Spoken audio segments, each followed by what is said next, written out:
નમસ્કાર વિદ્યાર્થી મિત્રો, મારું નામ ચિંતન જોશી, ધોરણ 10, વિષય વિજ્ઞાન. આજના લેક્ચર નંબર 3 માં તમારું સ્વાગત કરું છું. વિદ્યાર્થી મિત્રો, આપણે પાઠ 10 પ્રકાશ, પરાવર્તન અને વક્રીભવન વિશે છે અભ્યાસ કરી રહ્યા હતા, જેમાં આપણે પ્રકાશનું પરાવર્તન કરે એ માટે અરીસો કે દર્પણ મુખ વિશે વાત કરી રહ્યા હતા, જેમાં આપણે સમતલ અરીસા વિશે વાત છે એ કરી હતી. આપણો આજનો ટોપિક કે સવાલ છે એ ગોલીય અરીસા ઉપર આધારિત છે કે ભાઈ ગોલીય અરીસો કોને કહે છે અને એના પ્રકાર આપણને જણાવવાનું કીધું છે. ગોલીય અરીસા વિશે માહિતી આપી, એના પ્રકાર વિશે જણાવવાનું કીધું છે. તો વિદ્યાર્થી મિત્રો, સૌપ્રથમ તો આપણે જોઈએ કે ગોલીય અરીસો છે એ કોને કહેવાય છે. લખીએ વિદ્યાર્થી મિત્રો, ગોલીય અરીસા વિશે વ્યાખ્યા કે ગોલીય અરીસો કોને કહે છે? તો જે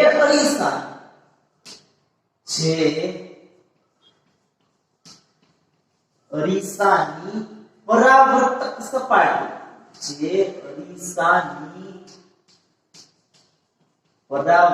સપાટી, પોલા ગોળાના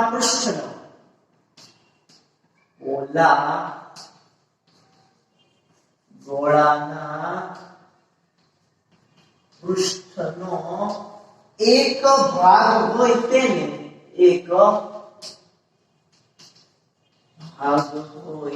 તેને ગોલીય અરીસો કહે છે.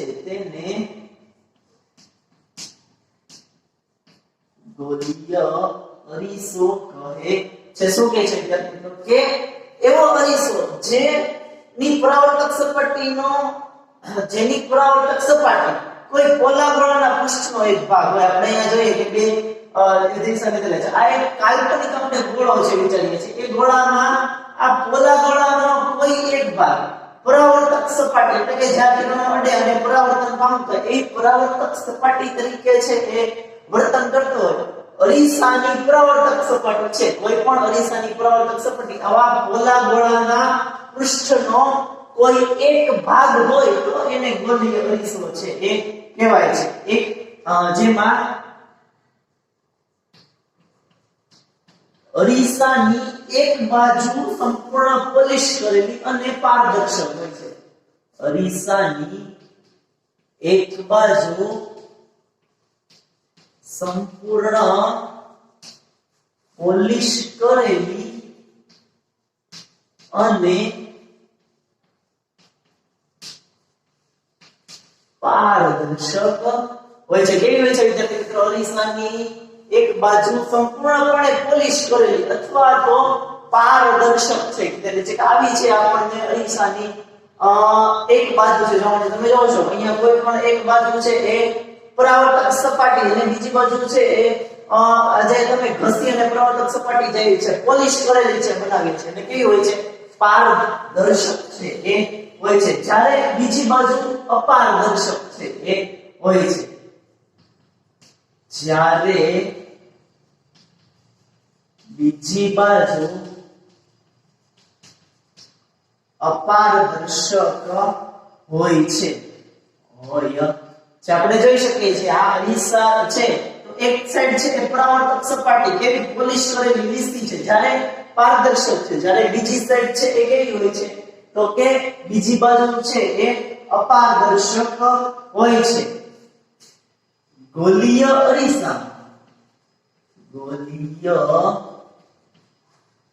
અરીસાની પરાવર્તક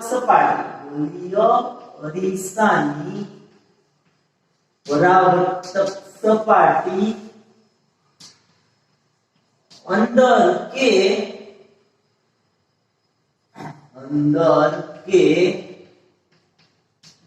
બહારની તરફ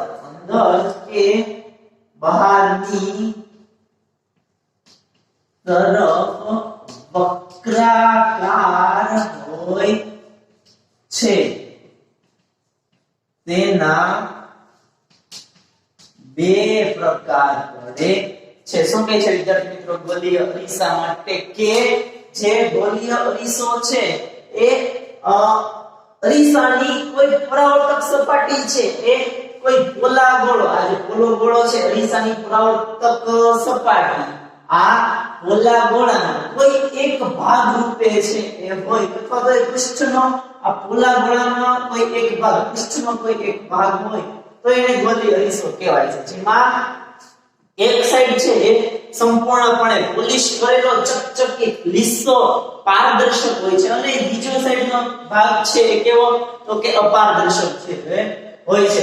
શું કહે છે કે ગોલીય અરીસાની આ જે પરાવર્તક સપાટી છે એ કા બહારની તરફ અથવા તો અંદરની તરફ કેવી વક્રાકાર વર્તુળાકાર દેખાય એવી આપણને જોવા મળે છે. કા બહારની તરફની ધાર ને કા અંદરની તરફની ધાર બાજુ બહારની તરફની બાજુ અથવા તો અંદરની તરફની બાજુ પોલિશ કરેલી હોય છે કે પારદર્શક સપાટી આપણને કેવી જોવા મળે છે વક્રાકાર છે જોવા મળે છે, માટે એને ગોલીય અરીસો છે એ કીધો છે. એના પ્રકાર છે કે એના બે પ્રકાર છે પાડવામાં આવે છે. પહેલું છે અંતર્ગોળ અરીસો કહેવાય છે. પહેલો છે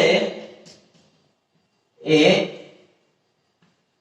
અંતર્ગોળ અરીસો એ નામે છે એ ઓળખાય છે. જોઈએ વિદ્યાર્થી મિત્રો, અંતર્ગોળ અરીસો આપણને આ પોલો ગોળો આપેલો છે એનો એક ભાગ એનું એક પૃષ્ઠ આપણે લીધું, એની અંદરની સપાટી આપણે લીસથી પોલિશ કરી પરાવર્તક સપાટી છે એ બનાવી છે. ગોલીય ટોચમાંથી એટલો ભાગ છે આપણે કાપીએ છીએ. જોઈએ વિદ્યાર્થી મિત્રો કે અંતર્ગોળ અરીસો કોને કહે છે તો જે ગોલીય અરીસાની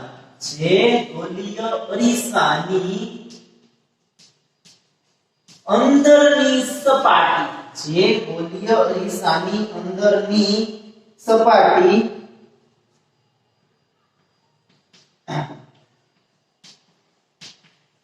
પારદર્શક અને ગોલીય અરીસાની અંદરની સપાટી પારદર્શક અને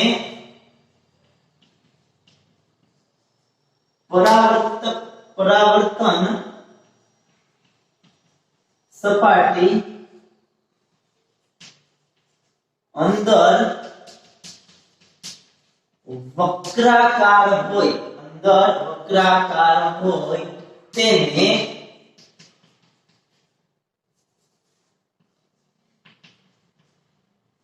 અંતર્ગોળ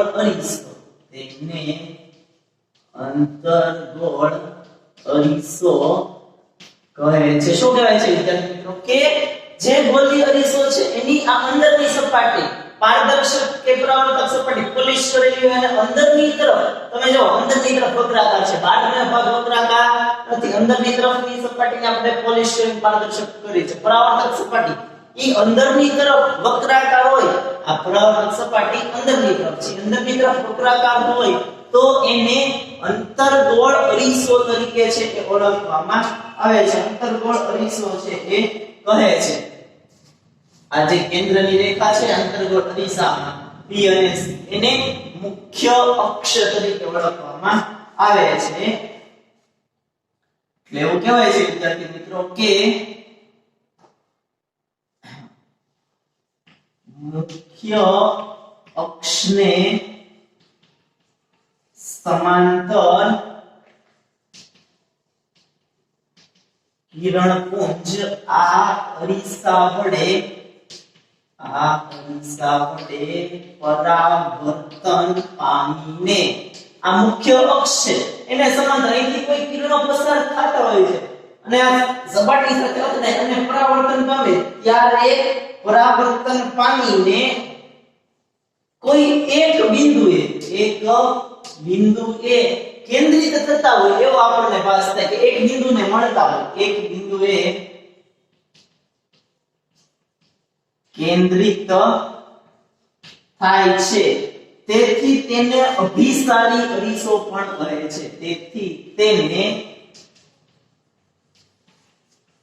અભિસારી અરીસો પણ કહે છે. શું કીધું વિદ્યાર્થી મિત્રો કે આ જે અંતર્ગોળ અરીસો છે એની અંદરની સપાટી પરાવર્તક સપાટી છે, આ મુખ્ય અક્ષ છે એ મુખ્ય અક્ષને સમાંતર કોઈ કિરણો પરાવર્તન પામે ત્યારે કોઈ એક બિંદુએ કેન્દ્રિત ભેગા થતા હોય એવું આપણને જોવા મળે છે. એટલે એક બિંદુએ ભેગા થાય છે એટલે જે અંતર્ગોળ અરીસો છે એને બીજા ક્યાં નામે તો કે અભિસારી અરીસા તરીકે પણ ઓળખવામાં આવે છે. ઉદાહરણ જોઈએ તો ચકચકિત ચમચી છે, આપણે જે ચમચીનો ઉપયોગ કરીએ છીએ એની અંદરની સપાટી છે એ અંતર્ગોળ અરીસા તરીકે વર્તે છે. દાખલા તરીકે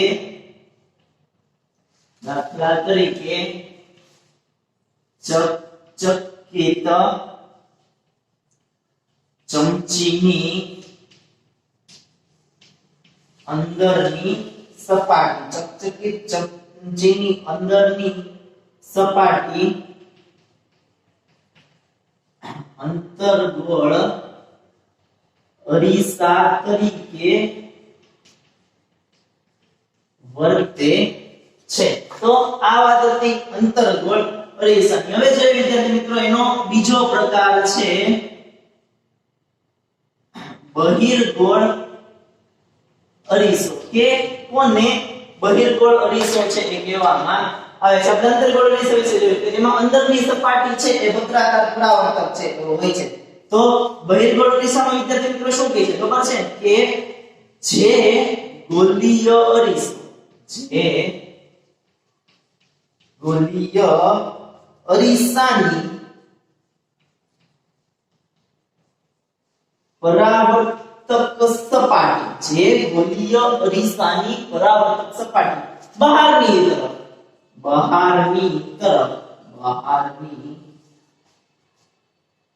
તરફ વક્રાકાર હોય, બહારની તરફ વક્રાકાર હોય તો તેને બહિર્ગોળ અરીસો કહે છે. શું કહે છે કે આ જે ગોલીય અરીસો છે એની બહારની સપાટી છે, પરાવર્તક સપાટી છે કઈ બાજુ બહારની તરફ વક્રાકાર હોય તો બહિર્ગોળ અરીસો, અને પરાવર્તક સપાટી અંદરની તરફ વક્રાકાર હોય તો અંતર્ગોળ અરીસો છે કહેવામાં આવે છે. આવો તફાવત આપણને અંતર્ગોળ બહિર્ગોળ અરીસામાં જોવા મળે છે. આગળ વાત કરીએ કે આમાં આ જે મુખ્ય અક્ષ છે એને સમાંતર કિરણો પરાવર્તન પામી અને કોઈ એક બિંદુએ કેન્દ્રિત થતા હોય એવો આપણને ભાસ છે. એના દ્વારા આ જે મુખ્ય અક્ષ છે એને સમાંતર કિરણો જ્યારે અરીસા ઉપર છે એ પડે છે ત્યારે આ મુખ્ય અક્ષને સમાંતર કિરણો ત્યારે કોઈ એક બિંદુ એક કેન્દ્રિત થતા હોય એવો આપણને ભાસ છે થાય છે.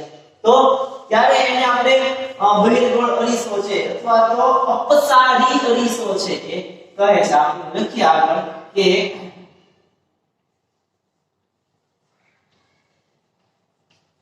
મુખ્ય અક્ષને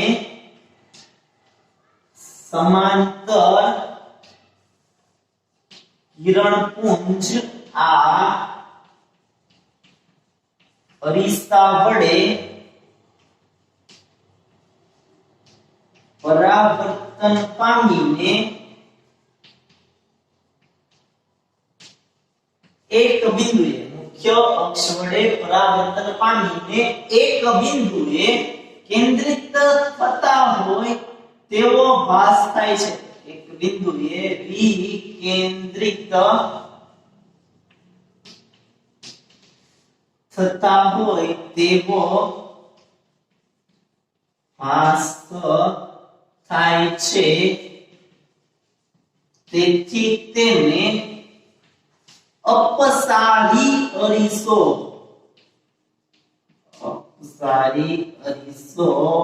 પણ કહે છે. કેવો વિદ્યાર્થી મિત્રો કહેવાય છે બહિર્ગોળ અરીસાનું બીજું નામ તો કે અપસારી અરીસો છે કહેવાય છે. કારણ તો કે આ મુખ્ય અક્ષ જે છે આ મુખ્ય અક્ષ એને સમાંતર કિરણપુંજ કોઈ એક જગ્યાએ કોઈ એક બિંદુ આગળ વિકેન્દ્રિત થતા હોય એવો આપણને ભાસ છે એ થાય છે બહિર્ગોળ અરીસામાં. એટલે એને અપસારી અરીસો છે એ કહેવાય છે. દાખલા તરીકે આપણે ચકચકિત ચમચીની અંદરની સપાટી છે અંતર્ગોળ અરીસા તરીકે વર્તે તો એ બહારની સપાટી છે બહિર્ગોળ અરીસા તરીકે છે એ વર્તતી હોય છે. ચકચકિત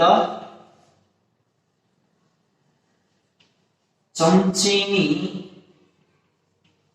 બહારની વક્ર સપાટી, અંદરની વક્ર સપાટી અથવા બહારની વક્ર સપાટી જે ગોળાકાર સપાટી છે અંદરની અથવા તો બહારની, અંદરની વક્ર સપાટી છે એ અંતર્ગોળ અરીસા તરીકે વર્તે અને બહારની વક્ર સપાટી છે એ બહિર્ગોળ અરીસા તરીકે વર્તે છે. બહિર્ગોળ અરીસા તરીકે વર્તે છે. તો આ વાત હતી વિદ્યાર્થી મિત્રો ગોલીય અરીસો એના બે પ્રકાર અંતર્ગોળ અરીસા અને બહિર્ગોળ અરીસા વિશેની વાત. હવે આપણે એના સંદર્ભમાં કેટલાક પદો છે જેને આપણે વ્યાખ્યાયિત છે એ કરવાના છે એ જોઈએ વિદ્યાર્થી મિત્રો. પછીનો સવાલ આપણે વિદ્યાર્થી મિત્રો બે પ્રકારના ગોલીય અરીસા વિશે વાત કરી, અંતર્ગોળ અરીસો અને બહિર્ગોળ અરીસો. હવે આપણે એ ગોલીય અરીસા છે એના સંદર્ભમાં કેટલાક પદ આપેલા છે જેને આપણે વ્યાખ્યાયિત કરવાના છે કે પદ છે એ કોને કહેવાય છે અને એના માટે સ્વચ્છ નામ નિર્દેશન વડે આકૃતિ દોરી સમજાવવાનો છે. આપણે બે આકૃતિ આપેલી છે, અંતર્ગોળ અરીસો, બહિર્ગોળ અરીસો. આ અંતર્ગોળ અરીસો એનો આ જે છે એ મુખ્ય અક્ષ છે એ થાય છે. આ મુખ્ય અક્ષ છે દોરેલો છે. અહીંયા C બિંદુ, અહીંયા F બિંદુ, આ F અને અહીંયા P બિંદુ છે જેને ધ્રુવ કીધેલો છે. એ નેમ છેડો F થી P વચ્ચેનું અંતર કેન્દ્ર લંબાઈ, C થી P વચ્ચેનું અંતર વક્રતા ત્રિજ્યા R વડે દર્શાવાય, F વડે દર્શાવાય. C ને વક્રતા કેન્દ્ર, F ને ધ્રુવ તરીકે આ બધા આપાત કિરણો આવી નામ નિર્દેશન વાળી આપણે આકૃતિ દોરેલી છે. આપણને એના સંદર્ભમાં જુદા જુદા પદ છે એ સમજાવવાના કીધા છે. જોતા જઈએ વિદ્યાર્થી મિત્રો કે પદ છે એ શું કહે છે. પહેલું પદ છે વિદ્યાર્થી મિત્રો ધ્રુવ. કે ધ્રુવ કોને કહેવાય છે? તો વિદ્યાર્થી મિત્રો ધ્રુવ છે એવું છે કે ગોલીય અરીસાની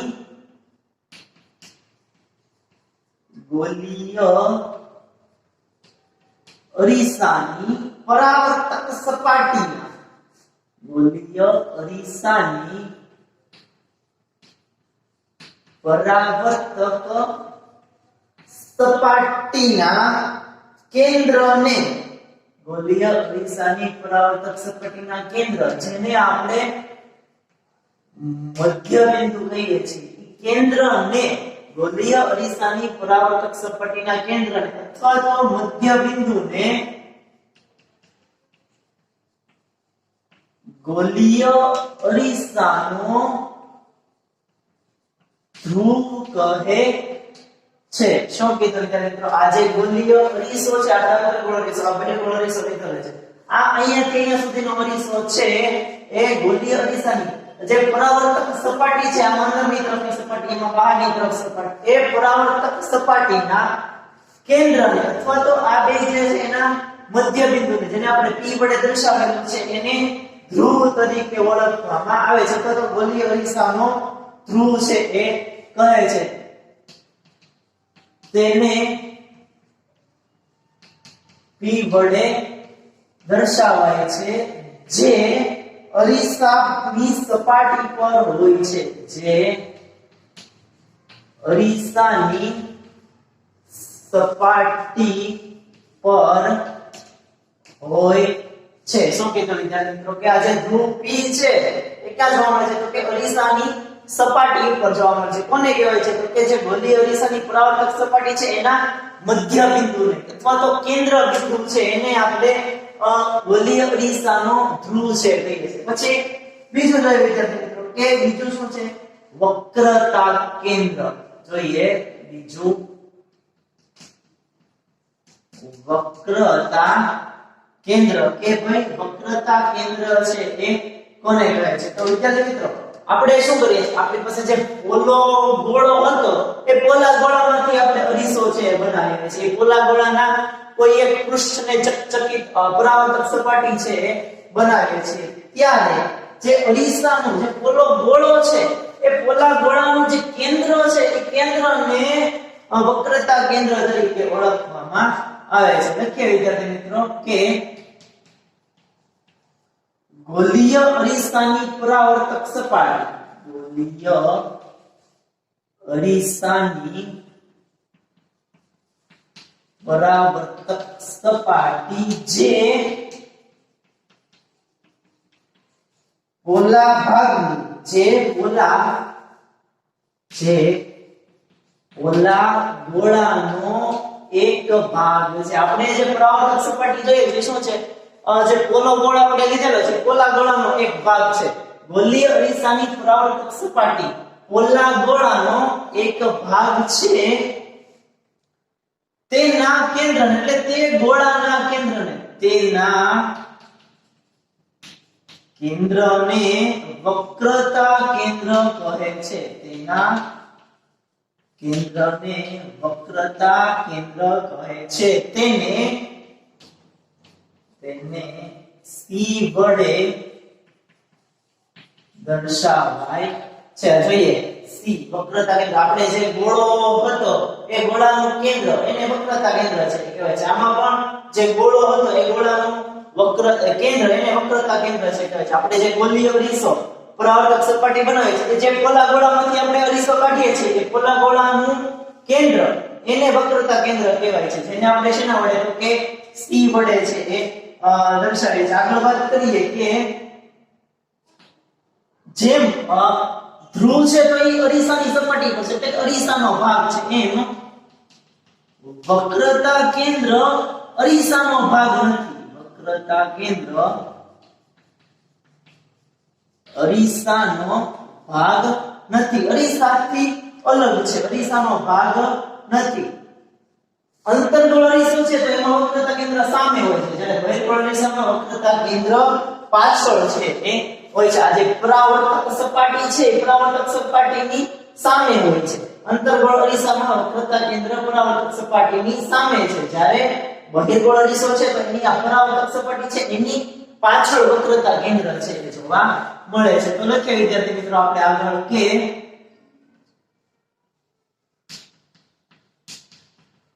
અંતર્ગોળ અરીસામાં વક્રતા કેન્દ્ર અંતર્ગોળ અરીસામાં વક્રતા કેન્દ્ર પરાવર્તક સપાટીની આગળ હોય છે જ્યારે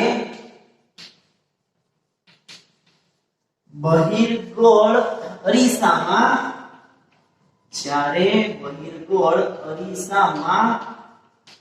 પાછળ હોય છે. આપણે જોઈ શકીએ છીએ આ જે વક્રતા કેન્દ્ર છે એ અંતર્ગોળ અરીસામાં પરાવર્તક સપાટી છે એની આગળના ભાગમાં છે જ્યારે આમાં આ પરાવર્તક સપાટી છે એના પાછળના ભાગમાં આપણને વક્રતા કેન્દ્ર છે એ જોવા મળે છે. વિદ્યાર્થી મિત્રો પછી આપણે વાત કરીએ ત્રીજો પદ જે આપણે સમજાવવાનું છે એ શું છે વક્રતા ત્રિજ્યા. લખીએ આપણે ત્રીજું પદ વક્રતા ત્રિજ્યા કોને કહેવાય છે. વક્રતા કેન્દ્ર વિશે છે જોઈએ. વક્રતા ત્રિજ્યા વિશે જોઈએ તો આજે ગોલીય અરીસો આપણે લીધો તો જેમાંથી આપણે અંતર્ગોળ અરીસો અને બહિર્ગોળ અરીસો છે એ બનાવ્યો. એવું કહેવાય છે વિદ્યાર્થી મિત્રો કે ગોલીય અરીસાની પરાવર્તક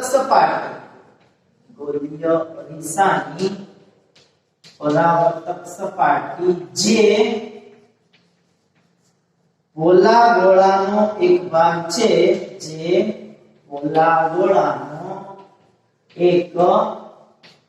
આ બે અરીસા છે શું છે કોઈ પોલા એક ગોળો છે પોલા ગોળાનો એક ભાગ છે એટલે કે અરીસાની પરાવર્તક સપાટી છે પોલા ગોળાનો ભાગ છે તેની ત્રિજ્યા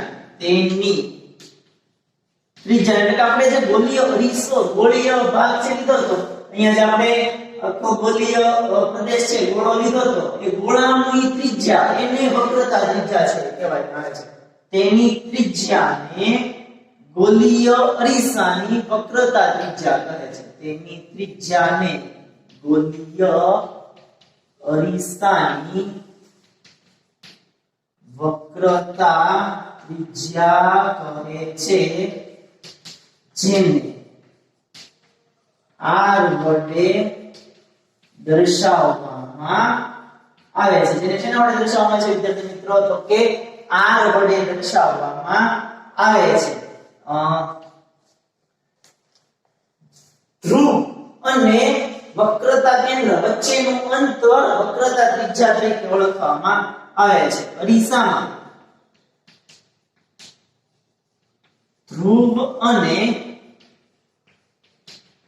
વક્રતા કેન્દ્ર વચ્ચેના અંતરને, ધ્રુવ અને વક્રતા કેન્દ્ર વચ્ચેના અંતરને વક્રતા ત્રિજ્યા કહે છે. PC બરાબર r. આ P થી C સુધીનું અંતર એટલે શેના વડે દર્શાવવામાં આવે છે? r. વક્રતા ત્રિજ્યા વડે છે દર્શાવવામાં આવે છે. તો આ વાત હતી વિદ્યાર્થી મિત્રો વક્રતા ત્રિજ્યા. પછી છે ચોથું શું છે? મુખ્ય અક્ષ. તો જોઈએ વિદ્યાર્થી મિત્રો કે મુખ્ય અક્ષ છે એ કોને કહેવાય છે?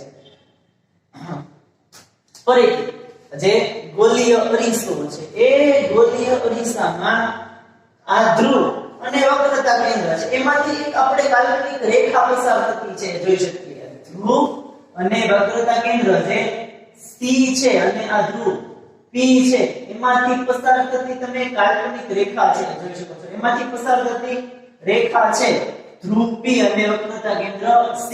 એને શું કહેવાય છે? મુખ્ય અક્ષ તરીકે ઓળખવામાં આવે છે. ધ્રુવ P અને વક્રતા કેન્દ્ર C એમાંથી પસાર થતી રેખા એને મુખ્ય અક્ષ છે એ કહેવાય છે. લખીએ વિદ્યાર્થી મિત્રો ગોલીય અરીસાના ધ્રુવ P અને વક્રતા કેન્દ્ર C માંથી પસાર થતી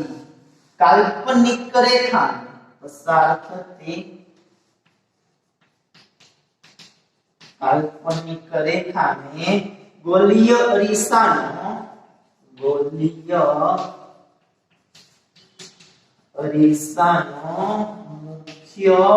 અક્ષ કહે છે. શું કહેવાય છે?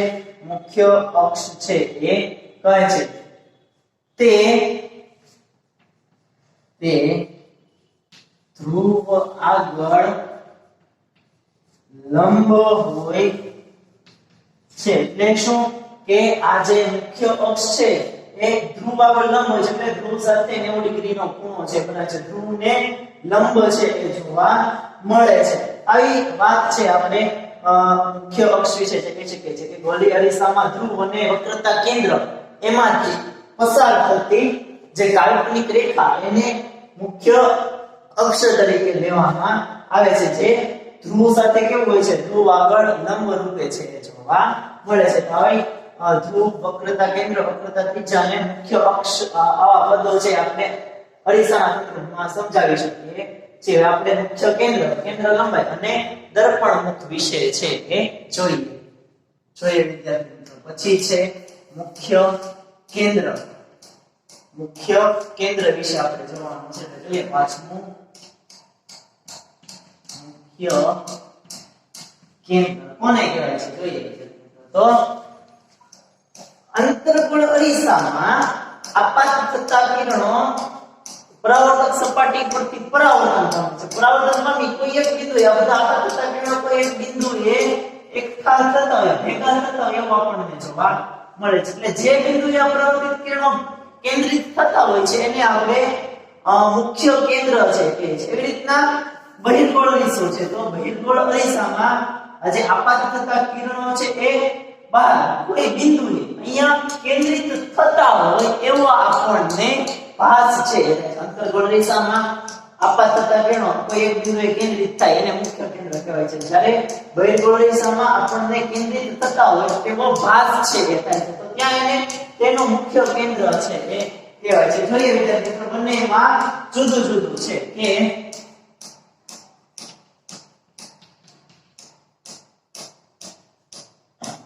અંતર્ગોળ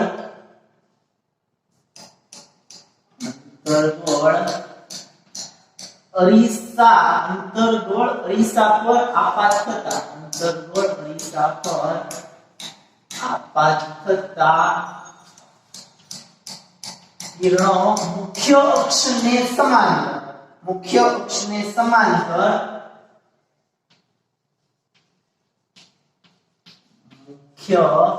અક્ષને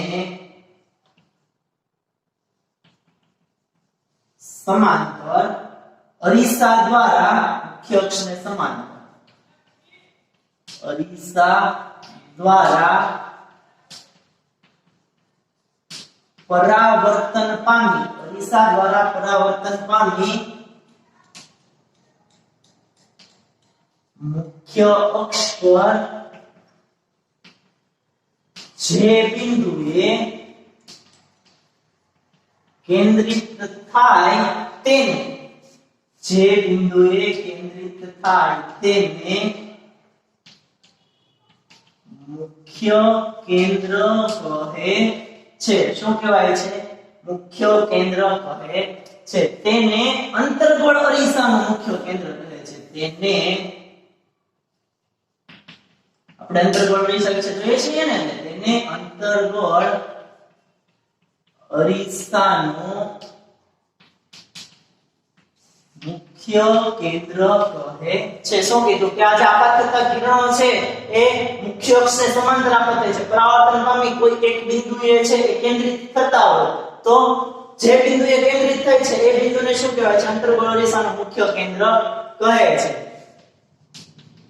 જેને F વડે દર્શાવાય છે અંતર્ગોળ અરીસામાં અંતર્ગોળ અરીસામાં મુખ્ય કેન્દ્ર અરીસાની સામે છે અરીસામાં મુખ્ય કેન્દ્ર અરીસાની સામે છે તે વાસ્તવિક બિંદુ છે તે કેવું બિંદુ છે તો કે વાસ્તવિક બિંદુ છે જેમાં તો કે અંતર્ગોળ અરીસામાં આપણને આ જે મુખ્ય કેન્દ્ર જોવા મળે છે કે અરીસાની સામે છે જોવા મળે છે અને કેને કેવું બિંદુ કીધું છે તો કે વાસ્તવિક બિંદુ છે એ કીધું છે હવે જોઈએ વિદ્યાર્થી મિત્રો એવું જ તે બહિર્ગોળ અરીસા ઉપર છે એ થાય છે બહિર્ગોળ અરીસામાં છે જોઈએ કે બહિર્ગોળ અરીસા પર આપાત થતા કિરણો મુખ્ય અક્ષને સમાંતર અરીસા દ્વારા મુખ્ય અક્ષને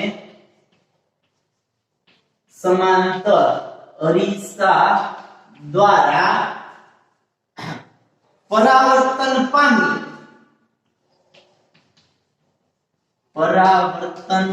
પામી મુખ્ય અક્ષ પર કોઈ બિંદુએ મુખ્ય અક્ષ પર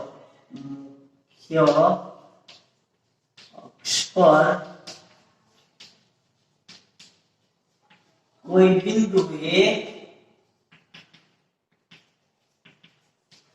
કેન્દ્રિત થાય છે તેવો ભાસ થાય કેન્દ્રિત થાય છે તેવો ભાસ થાય છે તે બિંદુને શું કીધું આ બહિર્ગોળ અરીસો છે તો એમાં આ મુખ્ય અક્ષને સમાંતર જે આપાત કિરણો છે એ પરાવર્તન પામે છે પરાવર્તન પામે ત્યારે અહીંયા એક બિંદુ એ છે ને ભેગા છે કરે છે પણ એ આપણને પાછળની બાજુ અરીસાની પાછળની બાજુ ક્યાંક કોઈક બિંદુ એ ભેગા થતા હોય કે વિકેન્દ્રિત થતા હોય એવો આપણને ભાસ છે એ થાય છે શું થતો હોય વિકેન્દ્રિત થાય તેવો ભાસ છે થાય તો એ બિંદુને બહિર્ગોળ અરીસા તે બિંદુને બહિર્ગોળ અરીસાનું મુખ્ય કેન્દ્ર કહે છે હવે બહિર્ગોળ અરીસામાં મુખ્ય કેન્દ્ર ક્યાં છે તો કે પરાવર્તક સપાટીની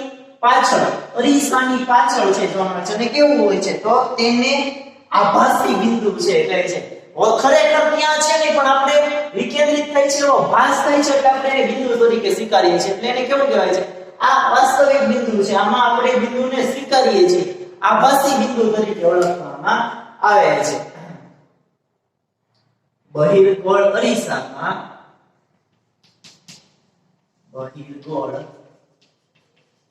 અરીસામાં મુખ્ય કેન્દ્ર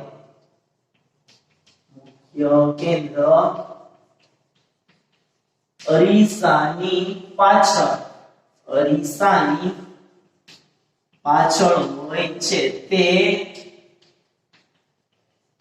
આભાસી બિંદુ છે, એટલે કે વાસ્તવિક નથી. આપણને ત્યાં કેન્દ્ર આગળ એ બિંદુએ આ કિરણો વિકેન્દ્રિત થતા હોય એવો ભાસ છે થાય છે, એટલે એને આપણે આભાસી બિંદુ છે કહે છે, જે અરીસાની પાછળના ભાગમાં છે જોવા મળે છે. પછી શું છે વિદ્યાર્થી મિત્રો, તો કે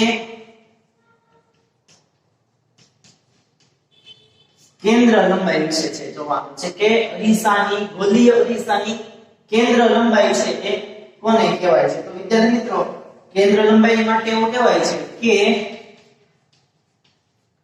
ગોલીય અરીસાના ધ્રુવ અને ગોલીય અરીસાના ધ્રુવ એટલે કે P અને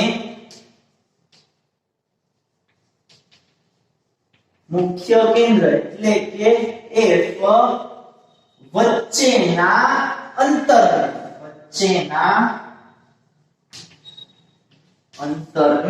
આ જે ગોલીય અરીસો છે એના ધ્રુવ એટલે કે P અને મુખ્ય કેન્દ્ર એટલે કે F, આ P થી F એ વચ્ચેના અંતરને શું કહેવાય છે, તો કે કેન્દ્ર લંબાઈ છે કહે છે.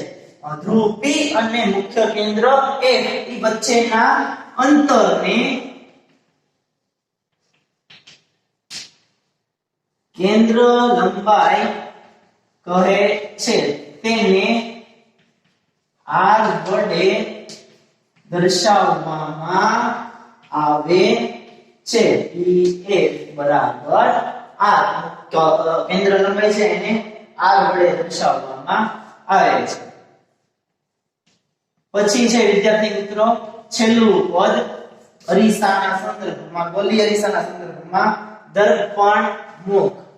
આ જે ગોલીય અરીસો છે એની પરાવર્તક સપાટી, જેમ કે આપણે આખો પોલો ગોળો હતો એમાં જે પરાવર્તક સપાટી છે એના વર્તુળાકાર ધારની જે વ્યાસ છે, એના જે બે છેડા છે વર્તુળાકાર ધાર છે એનો વ્યાસ જેડો જે mn સ્વરૂપે આપણે દર્શાવેલો છે એને એનો દર્પણ મુખ છે એ કહેવાય છે. લખીએ વિદ્યાર્થી મિત્રો કે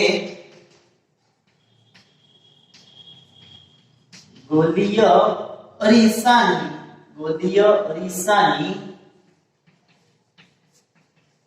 પરાવર્તક સપાટી વર્તુળાકાર ધારના, આ ગોલીય અરીસા છે એની આ પરાવર્તક સપાટી છે એની આ જે વર્તુળાકાર સપાટી છે એની ધાર છે એનો વ્યાસ અથવા તો એની લંબાઈ એ વર્તુળાકાર ધારના વ્યાસને તેનું દર્પણ મુખ કહે છે. અંતર આપણે mn સ્વરૂપમાં લઈએ છીએ. અંતર mn બરાબર શું, તો કે ગોલીય અરીસાનું દર્પણ